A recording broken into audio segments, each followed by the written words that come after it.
ஒரு மருத்துவமனை அறை, மெதுவான வெள்ளை வெளிச்சத்தோட சுவர் முழுக்க மருந்து வாசனை. படுக்கையில் ஒரு வயதான மனிதர் படுத்துக் கொண்டிருக்கிறார். மூச்சு மெதுவாக ஓடிக்கொண்டிருக்கிறது. கண்கள் பாதி திறந்த நிலையில் அவரை சுற்றி பல இயந்திரங்கள். ஒரு மிஷின் மட்டும் பீப் பீப் என்று அவருடைய இதய துடிப்பை காட்டிக் கொண்டிருக்கிறது. அருகில் ஒரு நடுத்தர வயது மனிதன் நின்று கொண்டிருந்தான். அதுதான் அவருடைய மகன். டாக்டரும் நர்ஸும் தங்களுக்குள் பேசிக் கொண்டிருந்தார்கள். ஆனால் அந்த அறையில் அதையெல்லாம் விட மிகப்பெரிய சத்தம் ஒன்று இருந்தது. ஒரு மிகப்பெரிய அமைதி.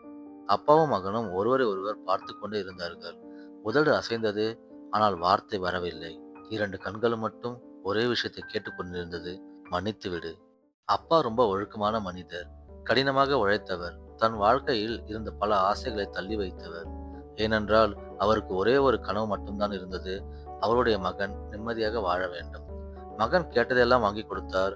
அவன் படிப்புக்காக தன்னுடைய வசதிகளை விட்டுக் கொடுப்பார். அவன் எதிர்காலத்திற்காக தன்னுடைய நிகழ்காலத்தையே தியாகம் செய்தார். மகன்தான் அவருடைய பெருமை, அவருடைய அடையாளம், அவருடைய உலகம். ஒரு நாள் மகன் சொன்னான், அப்பா, எனக்கு இந்த வேலைக்குத்தான் போகணும். அதுதான் என் கனவு அப்படின்னு. அந்த வேலை அப்பாவுக்கு நிம்மதி தரவில்லை. அது நிலையான வேலை இல்லடா. நான் சொல்வதை கேள் என்றார் அப்பா. மகன் அமைதியாக நின்றான். பின் சொன்னான், உங்களுக்கு வயதாகி விட்டது அப்பா. இதெல்லாம் உங்களுக்கு புரியாது. அப்பா தலை தூக்கி பார்த்தார். மகன் தொடர்கிறான். இது என் வாழ்க்கை. நான் பார்த்துக் கொள்கிறேன் என்றான். அந்த ஒரு வார்த்தை அப்பாவுடைய மனதிற்குள் ஏதோ உடைந்ததைப் போல இருந்தது. கண்கள் கலங்கியது. பழைய நினைவுகள் எல்லாம் ஒரே நேரத்தில் வந்து நின்றது. இந்த வார்த்தையை கேட்கத்தானா நான் இவ்வளவு கஷ்டப்பட்டேன் என்று அவருக்குள் யோசித்துக் கொண்டிருந்தார். கோபமும் இருந்தது, வருத்தமும் இருந்தது. ஆனால் அதையெல்லாம் விட ஒரு ஏமாற்றம் அவரிடம் இருந்தது. அவர் உதட்டை கடித்து ஏதோ சொல்ல முயற்சித்தார்.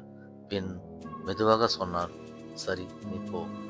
அந்த ஒரு நிமிடம் ஒரு கதவு மட்டும் மூடவில்லை, ஒரு உறவும் இரண்டாக பிளந்தது. மகன் வீட்டை விட்டு வெளியேறினான். அன்று முதல் இரண்டு பேரும் ஒரே வீட்டிலிருந்து பிரிந்திருந்தாலும் அவர்களுடைய மனங்கள் மட்டும் இன்னும் இணைந்துதான் இருந்தன. பாசத்தில், சின்ன கோபத்தில், ஒரு ஏமாற்றத்தில் மகன் இரவில் நினைப்பான், நாளைக்கு அப்பாவை அழைக்கலாம் என்று. அதே நேரம் அப்பாவும் நினைப்பார், நான் தான் முதலில் பேச வேண்டும் என்று. ஆனால் அந்த நாளை ஒரு நாளும் வரவில்லை. நாட்கள் மாதங்களாக மாறின, மாதங்கள் வருடங்களாக மாறின. அந்த சின்ன இடைவெளி மெல்ல மெல்ல ஒரு பெரிய சுவராக மாறியது. 10 வருடங்கள் ஓடி மறைந்தன. ஒரு நாள் மகனுடைய போன் திடீரென்று ஒலித்தது. திரையில் ஒரு பெயர், அப்பா. அவன் சில நொடிகள் அந்த பெயரையே பார்த்து கொண்டிருந்தான். மனதிற்குள் பல கேள்விகள். இப்போது ஏன் அழைக்கிறார்? எடுக்கலாமா? 10 வருட நினைவுகள் ஒரே நொடியில் மனதிற்குள் ஓடியது. தயக்கத்தோடு அவன் அழைப்பை ஏற்றான். குரல் தழுதழுக்க, ஹலோ அப்படின்னு ஒரு குரல் கேட்டது. ஆனால் பேசியது அப்பா இல்லை, அவன் அம்மா. உன் அப்பா ஹாஸ்பிட்டல் இருக்காரு. நிலைமை சீரியஸா இருக்கு. உடனே வா என்று. சில மணி நேரத்திற்குள் அவன் மருத்துவமனைக்குள் அவசரமாக ஓடி வந்தான். 10 வருடங்களுக்கு பிறகு அவன் தன் அப்பாவை பார்த்தான். அப்பா மெதுவாக கையை அசைத்தார். அம்மா அருகே வந்தார். அவர் மேசை மேல இருக்கிற ஒரு கவரை காட்டினார். அம்மா அதை எடுத்து மகனிடம் கொடுத்தார். அப்பா மகனை அருகே வருமாறு செய்கை செய்தார். மகன் கிட்டே சென்று குனிந்தான். அப்பா உதட்டை அசைத்தார். கண்ணில் நீர். சொல்ல வேண்டிய வார்த்தை வாயில் வரவில்லை. அவர் தன் கையை மகனின் கையில் வைத்தார். ஏதோ ஒரு அமைதி பெற்றார். சில நொடிகள் மிஷன் சத்தம் மட்டும். பின்பு ஒரு நீண்ட பீப் சத்தம். அந்த மனிதர் அமைதியாக போய்விட்டார். மருத்துவமனைக்கு வெளியே மகன் தனியாக உட்கார்ந்திருந்தான். கையில் அந்த கவர். அவன் மெதுவாக அதை திறந்தான். அப்பாவின் எழுத்துக்கள். மகனே, நீ சின்ன வயது என்னிடம் எவ்வளவு அடம்பிடிப்பாய், கோபப்படுவாய்.